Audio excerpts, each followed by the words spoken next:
Seja bem-vindo de volta às nossas aulas aqui da exposição do livro de Gálatas da Escola Charles Spurgeon Online. Sou o professor Felipe Prestes. Estamos na nossa 12ª aula, em que estamos tratando aqui sobre o livro de Gálatas no capítulo 5, a partir do versículo 1 hoje até o versículo 12. Antes de lermos o texto, queremos situá-lo aí no nosso esboço. Primeiro a introdução, falamos sobre a saudação e a denúncia que Paulo faz com relação aos Gálatas, capítulo 1, do versículo 1 até o versículo 10. No segundo ponto já falamos sobre essa vindicação em que Paulo demonstra que o evangelho da graça é verdade, que ele foi autorizado, identificado, reconhecido pelos apóstolos, inclusive um evangelho da graça que o permitiu ir contra, na verdade, corrigir erros, inclusive dos próprios apóstolos. No caso, na sua elucidação, do capítulo 3 até o capítulo 4, Paulo vai lançar à luz aquilo que o seu argumento já tinha iniciado ali, lá no ponto da vindicação, mostrando a superioridade do programa de Deus, a salvação, um pacote aí de justificação e santificação, a salvação pela fé, que exigia que esses Gálatas abandonassem, reputassem como falso esse evangelho que os judaizantes estavam pregando. E aí ele expõe, elucida, esclarece o seu argumento aí no capítulo 3 até o capítulo 4. No ponto 4, que vai do capítulo 1 no versículo 1 até o capítulo 6, no versículo 10, nós temos uma aplicação em que Paulo mostra que a verdadeira liberdade espiritual, produzida pela fé, não por observância da lei, precisa levar os Gálatas a uma vida de amor e santidade produzidos pelo Espírito. Então, o que Paulo está mostrando aqui, a partir dessa parte da aplicação, é que um ponto em que os judaizantes poderiam pegar no pé de Paulo era dizer o seguinte: olha, Paulo, esse evangelho ele vai levar as pessoas a pecarem ainda mais, porque já que elas estão garantidas na sua salvação, então elas podem fazer o que quiserem, elas vão se sentir livres para fazer o que quiserem aí, sem nenhum impedimento. E Paulo vai mostrar no seu ponto de aplicação de que a verdadeira liberdade espiritual, que é, no caso, produzida pela fé e não por observância da lei, ela vai levar os Gálatas a uma vida de santidade. A vida de liberdade com Deus, ela nos leva à santidade, não é uma liberdade que leva à libertinagem, pelo contrário, é uma liberdade que leva o cristão a se submeter a Deus, porque ele foi alcançado pela graça. Então, lutando contra esse argumento aí de antinomismo, Paulo vai mostrar na sua aplicação aí que a salvação pela fé, dada pela graça de Deus, é uma salvação que vai gerar obediência, o contrário do que muitas pessoas estavam dizendo. Então, no ponto A, o dever dos Gálatas é de manter sua liberdade em vez de entregar-se à escravidão ao legalismo. Nós vamos ver isso. A opção por santificação pela lei ao invés da fé é totalmente indesejável, certo? Então, essa ideia de que se pode ser santificado pela lei não é admissível. E a expectativa de Paulo é que os Gálatas rejeitem o falso sistema e seus proponentes que falsamente usam o nome dele para espalhar a sua fútil mentira. Então esses são os pontos que nós vamos abordar nesta nossa aula. Vamos para o texto propriamente dito. Para a liberdade foi que Cristo nos libertou. Permanecei, pois, firmes, e não vos submetais de novo a jugo da escravidão. Eu, Paulo, vos digo que, se vos deixar de circuncidar, Cristo de nada vos aproveitará. De novo, testifico a todo homem que se deixa circuncidar, que está obrigado a guardar toda a lei. De Cristo vos desligastes, vós que procurais justificar-vos na lei, da graça decaístes. Porque nós, pelo Espírito, aguardamos a esperança da justiça que provém da fé. Porque em Cristo Jesus, nem a circuncisão, nem a incircuncisão tem valor algum, mas a fé que atua pelo amor. Vós corrieis bem. Quem vos impediu de continuardes a obedecer à verdade? esta persuasão não vem daquele que vos chama. Um pouco de fermento leveda toda a massa. Bom, esse texto aí é um texto bem forte, né, que Paulo vai aplicar toda essa doutrina sobre a qual ele já tem pregado, e nós temos percebido de uma forma tão forte aí que Paulo pega no pé dos irmãos lá da Galácia. Então vamos voltando aqui para o texto. Paulo vai dizer o seguinte então para os Gálatas: para a liberdade foi que Cristo nos libertou. Então esse para aqui já nos dá aquela ideia de finalidade, né? Aqui de finalidade. Para que foi que Cristo nos salvou? A finalidade de Cristo ter nos salvado foi para a liberdade. E a gente percebe até mesmo uma certa redundância aqui, né? Cristo nos libertou para a liberdade, mas é até uma redundância necessária nesse sentido, já que a forma como os judaizantes estavam ali enfatizando a questão das obras escravizava os cristãos. Então, Paulo diz: para a liberdade foi que Cristo nos libertou, nos deu essa liberdade, foi com essa finalidade então que Cristo nos libertou. Então ele diz: permanecei, pois, firmes. Lembre-se da questão lá de que Paulo não quer ser taxado como antinomista. Isso tem que estar sempre aí no plano de fundo de quando a gente está estudando aqui Gálatas. Havia essa acusação contra Paulo de que ele queria dizer que a lei era algo ruim, como se ele fosse anti-lei. E Paulo está mostrando que, na verdade, essa liberdade para a qual Cristo nos chamou nos faz permanecer, então, firmes. Permaneçam, pois, firmes, já que Cristo os libertou. A consequência, ao invés de ser libertinagem, é que vocês permaneçam firmes. Permaneçam, pois, certo? Pois, ou seja, aqui é a ideia de consequência que Paulo está trazendo aqui. E não vos submetais de novo ao jugo da escravidão. A consequência de uma vida de liberdade vai ser uma vida de firmeza no Evangelho, não por uma questão ali coercitiva de que você vai permanecer no Evangelho, porque senão você vai perder a salvação.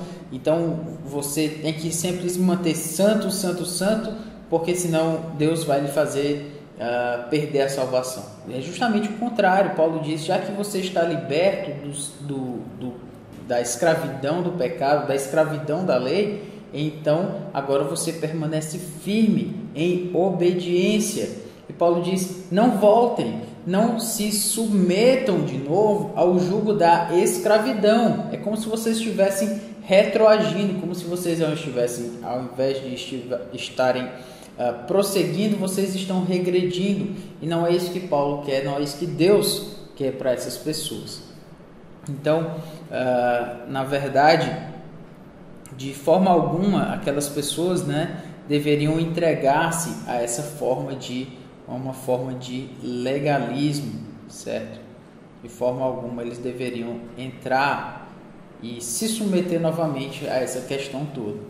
E aí ele diz: eu, Paulo, vos digo que se vos deixardes circuncidar, Cristo de nada vos aproveitará. É bem interessante a gente perceber essa questão aqui, né? Porque a circuncisão era um elemento muito importante para os judaizantes.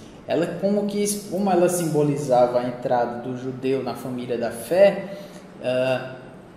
eles queriam que todos os cristãos também que se convertessem, eles fossem submetidos à circuncisão.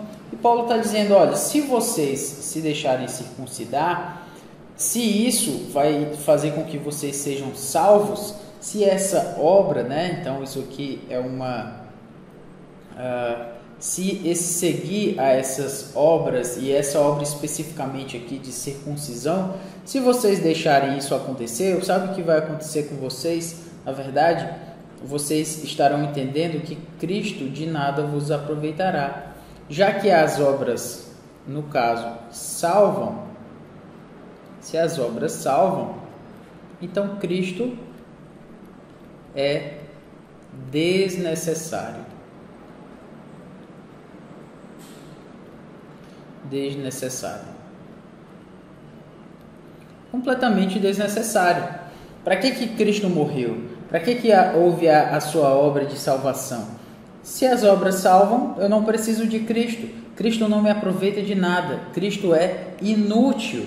Então é interessante a gente perceber que Paulo está falando aqui, porque ele está levando às últimas consequências esse argumento judaizante de que a salvação precisa de obras, de que é necessário algumas observâncias da lei para que alguém seja salvo. Paulo diz, de forma alguma, se é pelas obras, então Cristo não nos aproveita de nada, não serve de nada. A opção de santificação, por santificação pela lei ao invés de fé, significa abrir mão do poder santificador de Cristo. Cristo não mais pode nos santificar, então ele não serve de nada, nem para salvar, nem para santificar, porque eu só preciso da lei. Então Paulo está mostrando o quão absurda, e não só absurda, quanto também perigosa, certo? É essa ideia de dizer que a santificação, de que a salvação, a justificação, ela vem através de obras. No versículo 3, de novo, testifico a todo homem que se deixa circuncidar, que está obrigado a guardar toda a lei. De Cristo vos desligastes, vós que procurais justificar-vos na lei, da graça decaístes. Então, Paulo aqui está mostrando que se você se deixa circuncidar, se você quer seguir as obras, então tem uma outra consequência. Não é só uma obra, seriam todas as obras que salvariam. Não seriam só algumas, mas todas. Você tem que seguir toda a lei. Então, quando você vira alguém aí levantando a mão e levantando a bandeira de que você tem que seguir isso, você tem que seguir aquilo, você tem que guardar esse dia, você tem que fazer dessa forma, a lei do Antigo Testamento e tal, então você mostra para essa pessoa, Gálatas 5,3, e diz: se você se deixa circuncidar, então você tem que guardar toda a lei, você tem que fazer tudo. Se é isso que vai lhe trazer santificação, se é isso que vai lhe trazer salvação, então você tem que seguir toda a lei. Não pode ser só uma parte dela que lhe convier, certo? Então a opção de santificação pela lei ao invés da fé significa sujeição a todo o corpo da lei mosaica, certo? E a rejeição da graça como veículo de Deus para a santificação. Ou seja, se eu só preciso de obras, e são todas essas obras que me salvam, então não só Cristo é desnecessário, mas também a graça é desnecessária. Eu não preciso da graça, já que eu consigo pelas minhas próprias forças. A graça é desnecessária, ela é inútil sobre mim. E é isso que ele diz. Você diz que Cristo é desnecessário se você acha que a salvação e a sua santificação vem somente pela lei, então de Cristo você se desligou. Cristo é desnecessário, você não precisa mais de Cristo nesse sentido, né? Paulo está sendo bem forte aqui, até de uma certa forma irônico. Então vocês se desligaram de Cristo, não tem como seguir um evangelho de obras e permanecer com Cristo. Ou você segue a Cristo e o seu evangelho como um todo, ou então você vai se desligar dele. Você vai abrir mão de Cristo completamente. Então a gente vê mais uma vez a questão de que doutrina e prática não podem se separar, são indissociáveis. Você dizer que não quer doutrina, você quer Cristo, isso é um absurdo, porque Cristo vem com a sua doutrina. Esses homens estavam pregando uma doutrina falsa e Paulo diz: vocês se desligaram de Cristo, vós que procurais justificar-vos pela lei, na lei. Se você quer se justificar na lei, então você se desligou de Cristo. Você não tem mais a Cristo, você se desviou, você se separou daquilo que é mais importante na obra de Cristo, que foi justamente ele ter se entregue por amor a nós, por graça e nenhum merecimento nosso. Ele então diz da graça decaístes. Vocês não precisam, vocês saíram do corpo dos cristãos, vocês não têm a Cristo se vocês fazem isso. Então, Paulo não está aqui falando de perda de salvação, irmãos. Paulo só está mostrando que se você não segue a Cristo, então você se separou do seu ensino, você se separou dele. Se você quer se justificar pelas próprias obras, então isso quer dizer que você nunca foi salvo, quer dizer que você nunca teve a salvação de alguma forma. E então Paulo vai prosseguir o seu argumento, mostrando sobre essa santificação, e ele diz: porque nós, agora ele muda o tom, né? Nós que pelo Espírito aguardamos a esperança da justiça que provém da fé. Nós, pelo Espírito, aguardamos a esperança da justiça que provém da fé. Isso é graça, certo? Graça. Paulo está mostrando aqui que o poder de santificação não está na lei, está no Espírito. E é a partir dele que nós buscamos a santificação, não a partir de nós mesmos, não a partir das nossas próprias forças, não a partir das nossas próprias obras. Nós, pelo Espírito, aguardamos a esperança dessa justiça. Olha aqui, a lei permanece aqui.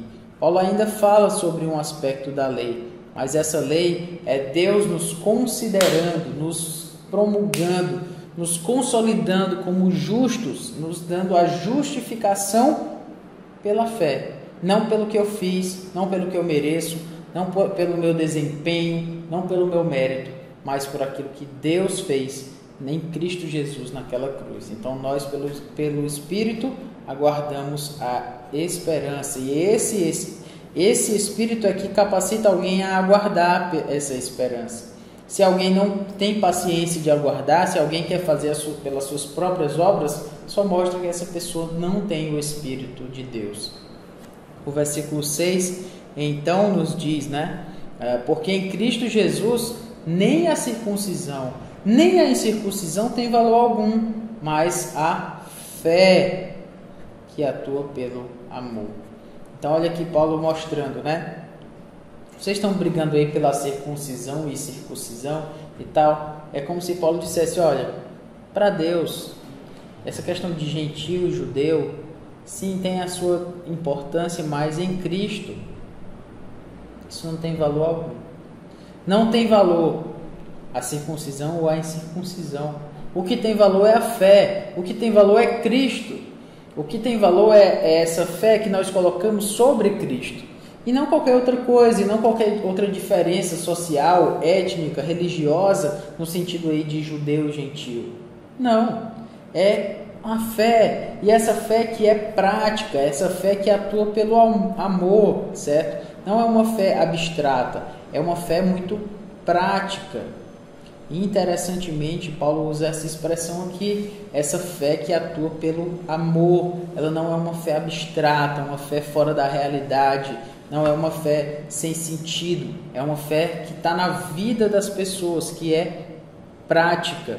É isso que Paulo está mostrando aqui. Então, essa opção por santificação pela lei, ao invés da fé, significa que para Deus o que vale essa fé, né? O que vale é essa fé em favor daquilo que conta para os homens, né? O que conta para os homens é a circuncisão, a incircuncisão no caso dos judaizantes. O que conta para Deus é essa fé que atua pelo amor. Paulo prossegue dizendo: vós corrieis bem. Paulo está falando de uma certa forma aqui do histórico deles. Como era que eles viviam? Eles estavam correndo bem, eles estavam crendo no Evangelho da Graça, eles estavam obedecendo, eles estavam seguindo o caminho que Deus tinha para eles realmente. E aí Paulo pergunta: quem vos impediu de continuardes a obedecer a verdade? Olha aqui o ponto que eu já mencionei, né? Paulo pergunta: quem vos impediu de continuardes a obedecer a verdade? Nós poderíamos falar muito aqui sobre esse texto, mas eu quero colocar isso aqui sob o prisma de que Paulo era acusado de antinomista.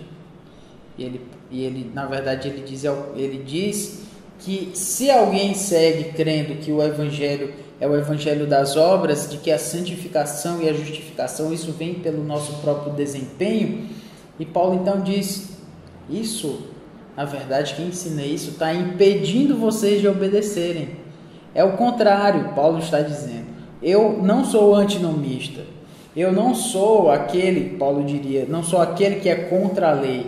É justamente aqueles que acham e estão defendendo a salvação pelas obras é que são contra a lei, porque eles estão impedindo as pessoas de obedecerem a Deus, porque estão fazendo-os obedecer pela coerção, pelo medo somente, e não porque foram alcançados pela graça de Deus. Então, esse evangelho das obras, ele impede as pessoas de obedecer. Ao invés de ele fazer as pessoas obedecerem, ele impede as pessoas de obedecerem. É justamente o que Jesus falou: vinde a mim os que estão cansados e sobrecarregados, e eu os aliviarei. Ou seja, aquelas pessoas, elas queriam até obedecer, mas elas estavam cansadas, sobrecarregadas com uma lei que estava sobre elas, que nem era mesmo a lei de Deus. Eram muitas leis que estavam sendo criadas, e elas, leis que alguns homens criavam e nem mesmo eles conseguiam cumprir, e colocavam sobre outras pessoas. E Jesus diz: olha, vocês venham a mim, vocês estão cansados, vocês estão sobrecarregados, eu os aliviarei. O meu jugo é suave, o meu fardo é leve. Então Jesus, ele fala de que as pessoas têm que levar uma cruz, mas ele diz que o seu fardo é leve, de que o seu jugo é suave. Jesus, ele leva as pessoas à obediência, e é isso que Paulo está mostrando. Já que Jesus levava o evangelho, o que Paulo está mostrando aqui é que qualquer coisa diferente do evangelho impede as pessoas de obedecer. Ao invés de levar as pessoas a obedecerem, isso vai impedi-las de obedecer. É um contrassenso, aparentemente, mas na verdade faz todo sentido. Porque se alguém obedece porque foi alcançado pela graça, porque entende que tem a sua salvação, a salvação que Cristo ganhou por ela, não ela mesma, então ela vai querer obedecer, porque ela entendeu a verdade maravilhosa do Evangelho que a constrangeu. A lei pela lei, somente coagindo as pessoas, ela não vai fazer com que elas, não vai encorajá-las, não vai capacitá-las a obedecerem, de forma alguma. Ela vai impedir essas pessoas. Então, o texto prossegue assim, dizendo: essa persuasão em que vocês caíram, que Paulo pergunta: quem foi? Quem foi que tirou vocês do caminho verdadeiro? Quem foi que vos impediu? E ele diz: essa persuasão, esse impedimento, isso que estão levando vocês a crerem, não vem daquele que vos chama. Não vem de Deus. Paulo está dizendo que esse ensino, se não vem de Deus, vem dos homens, ele vem, na verdade, do inimigo. E Paulo está dizendo: essa persuasão, esses argumentos, essa forma de que as pessoas, esses aí querem que vocês creiam, isso não vem de Deus. Não aceitem esse tipo de ensinamento, certo? E aí ele diz: um pouco de fermento leveda toda a massa. O que Paulo está mostrando aqui é que o fermento, ele espalha. O fermento, ele vai para a massa inteira.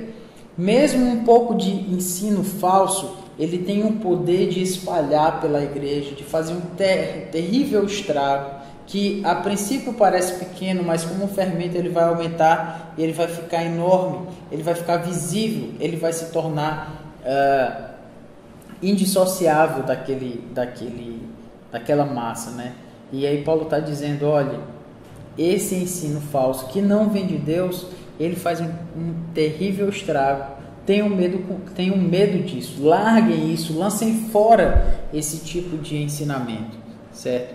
Então a opção por santificação pela lei ao invés da fé significa ser indevidamente retardado na corrida cristã.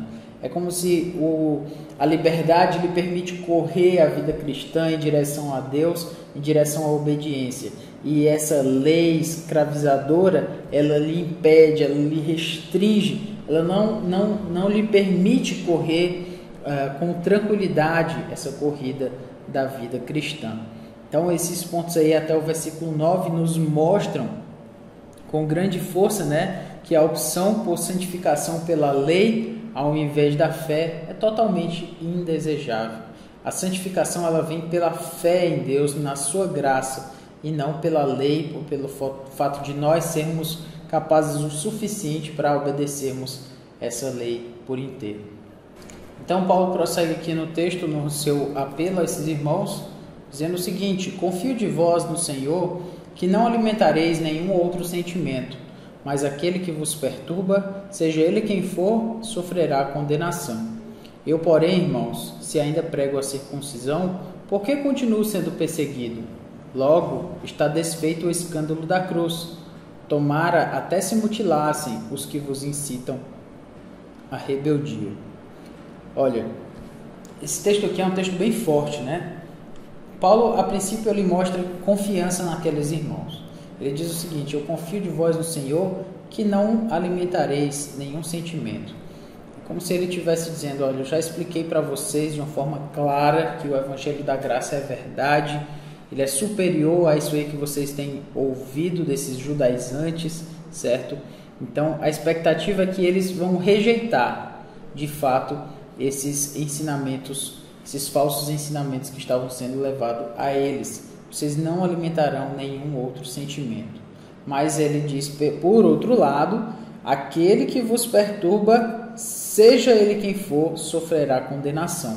Então Paulo espera que esses que estão pregando esse evangelho falso, que eles sejam condenados. Ele diz, na verdade, que eles vão ser condenados.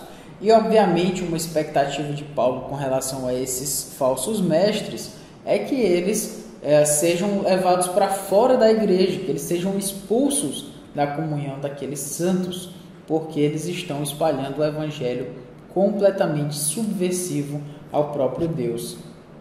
Então ele tinha essa certeza de uma reação positiva ao que ele falou e uma reação bem negativa com relação aos falsos mestres, a esses judaizantes. O versículo 11 diz: eu, porém, irmãos, se ainda prego a circuncisão, por que continuo sendo perseguido? Logo está desfeito o escândalo da cruz. Esse texto, apesar de pequeno, ele é bem denso, né? Paulo diz, olha, se eu prego a circuncisão para vocês, se eu prego que as pessoas têm que ser circuncidadas, têm que seguir a lei para serem salvas, então por que eu continuo sendo perseguido? Paulo foi perseguido lá na Galácia. Ele foi perseguido, inclusive os irmãos o receberam provavelmente por conta de uma doença que ele provavelmente adquiriu de uma dessas perseguições dele, de um desses apedrejamentos. E então Paulo diz, se eu continuo pregando a salvação por obras, como o judaísmo nesse sentido fazia, né, o judaísmo legalista nesse sentido, então por que eu continuo sendo perseguido? Não faz sentido, Paulo está dizendo, certo? Logo, está desfeito o escândalo da cruz. O que é o escândalo da cruz? O escândalo da cruz, a palavra, né? A ideia de uma pedra de tropeço, esse escândalos, a ideia basicamente é uma pedra de tropeço. O que é a pedra de tropeço da cruz? O que é que faz as pessoas não quererem acreditar na cruz, de não quererem sustentar o ensinamento do Evangelho da Graça? O que é? Na verdade, é que a salvação é pela graça. E a graça é uma pedra de tropeço na vida de muitas pessoas. Porque o escândalo, o que leva as pessoas a não quererem crer, é justamente que a salvação não vem de nós mesmos. É que a salvação ela vem pela graça de Deus. E isso as pessoas não querem aceitar. E Paulo diz, se eu prego esse evangelho de obras e eu continuo pregando isso, então a cruz não tem escândalo nenhum, porque o escândalo é justamente quando mexe com o nosso orgulho, certo? Então aqui é algo que é a graça, diferente daquilo que é feito por obras. A graça nos faz humildes, certo? A graça nos faz humildes, completamente humildes, porque ela nos mostra quão pecadores nós somos. As obras nos faz orgulhosos.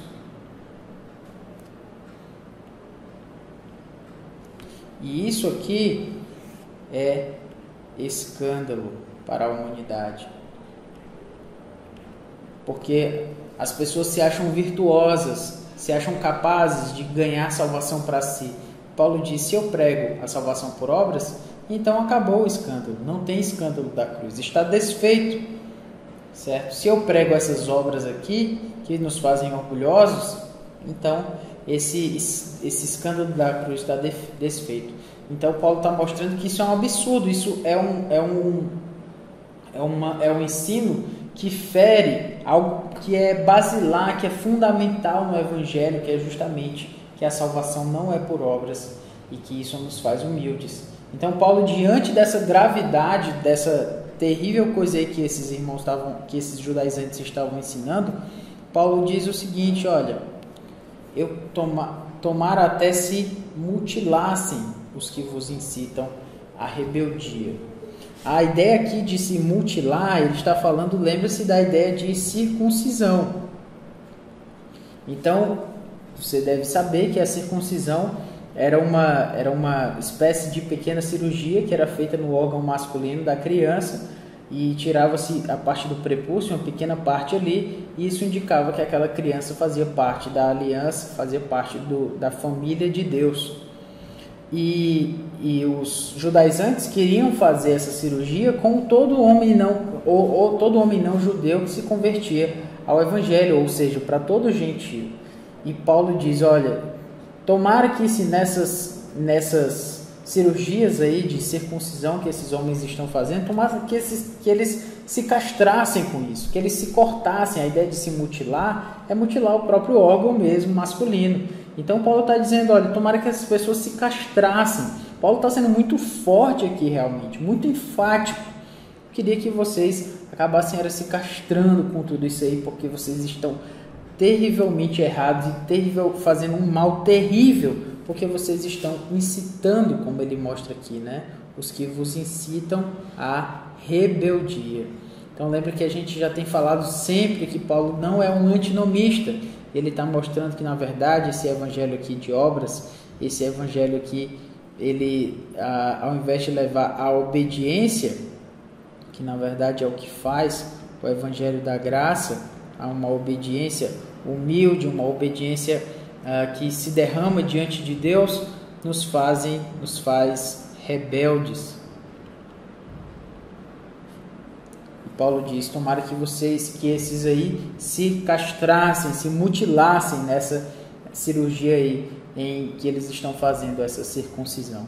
Então percebemos com isso que nós devemos na verdade nós deveríamos trazer uma maior ênfase quando nós falamos de um ensino correto. Nós não estamos simplesmente falando de uma sã doutrina que é só para que nós tenhamos um bom rótulo diante da sociedade. A boa doutrina, a doutrina sã, ela é uma questão de obediência e é uma questão de vida ou morte. Paulo está falando de obediência ou desobediência a Deus. A ortodoxia leva ao que nós chamamos de ortopraxia, né?